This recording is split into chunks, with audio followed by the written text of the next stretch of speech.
The producers of Tech AV Technical Training Aids welcome you to this series of programs on the topic of Oxyacetylene Processes. This is Program 1, in which you will learn about the standard equipment and equipment preparation associated with oxyacetylene welding and flame cutting. No matter whether you intend performing welding or flame cutting processes, you will first need to be familiar with the apparatus known commonly as the gas welding set.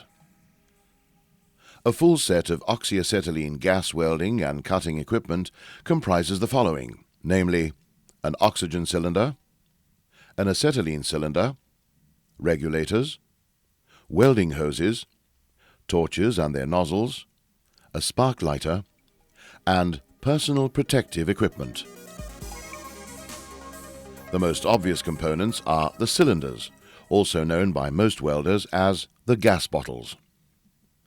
There are two cylinders, namely an oxygen cylinder, the larger of the two, which is painted black, and an acetylene cylinder, which is shorter and thicker than the oxygen cylinder and is painted maroon. The oxygen cylinder contains compressed oxygen that is required for the combustion of the heating flame.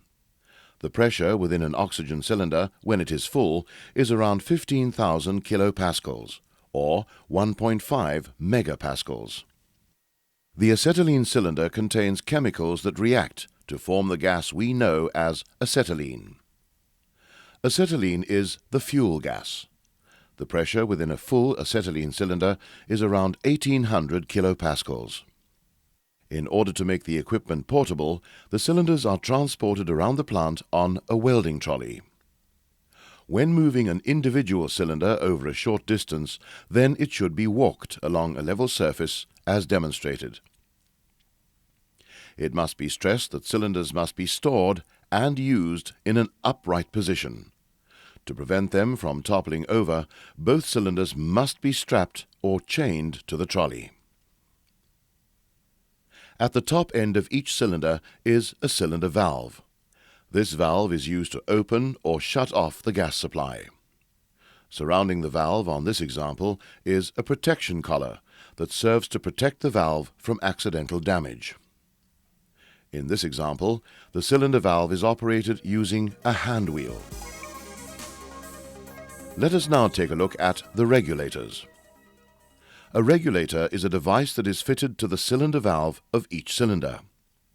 The purpose of a regulator is to control the pressure and flow of gas into the hoses and ultimately into the torch. Regulators fitted to oxygen cylinders are identified using the color blue. Regulators fitted to acetylene cylinders use the color red. Regulators are made in such a way that they connect into the cylinder valves with bullnose connectors. The threads of the connectors differ between the oxygen regulator and the acetylene regulator. Oxygen regulators have right-hand threads. This means that you have to turn the connector in a right-hand direction in order to tighten it. Acetylene regulators have left-hand threads. This means that the connector has to be turned in a left-hand direction in order to tighten. You will notice that the connector nut of the acetylene regulator has a groove cut into it. This groove tells us that the nut is threaded with a left-hand thread. Each regulator features the following: a pressure adjusting screw, a cylinder pressure gauge, a working pressure gauge, a bullnose connector, and a working line connection.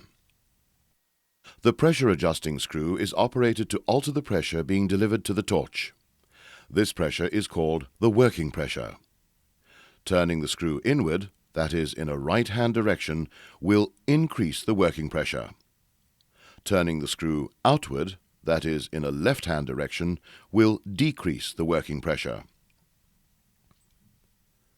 It is important that you can identify the two gauges on a regulator. One gauge, namely the cylinder gauge, indicates the pressure remaining in the cylinder. The other gauge, namely the working gauge, indicates the pressure being delivered to the torch. The next feature we see is the working line connecting nipple. It is most usual, even in fact mandatory, that attached to this connector you will find a device called a flashback arrestor. The purpose of a flashback arrestor is to prevent the possible explosion of a cylinder owing to accidental burning of mixed gases within the welding hoses. Welding hoses are made specifically for use with oxyacetylene equipment and may be used for no other purpose. The hoses are color-coded and must be fitted accordingly.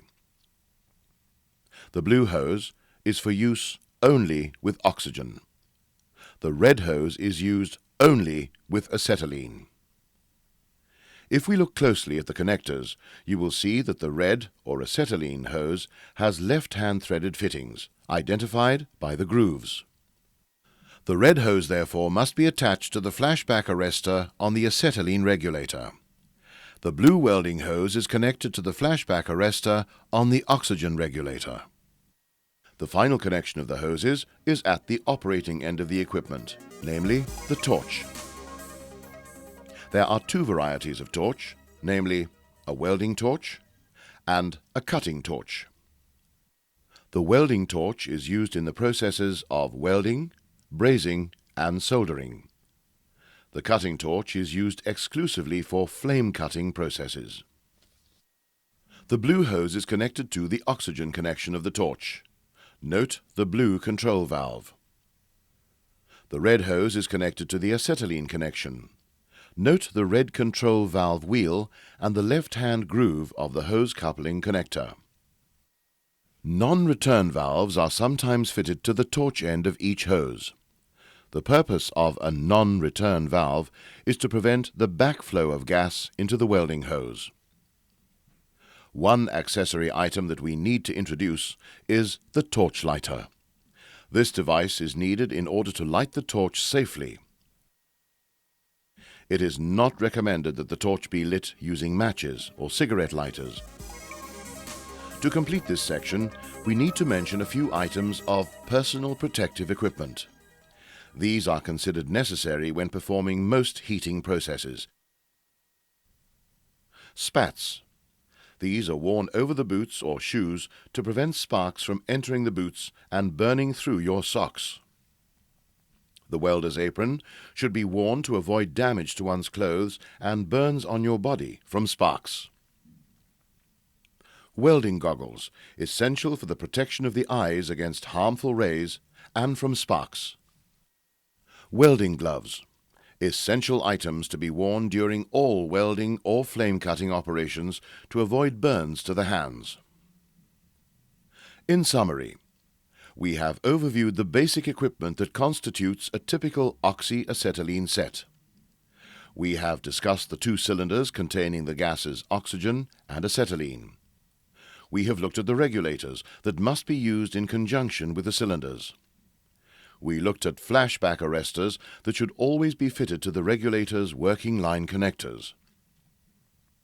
We looked at the standard welding hoses and their connections into a welding torch.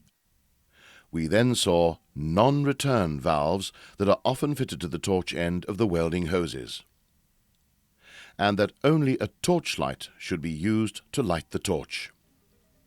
Finally, we learned that we should use personal protective equipment when welding or flame cutting.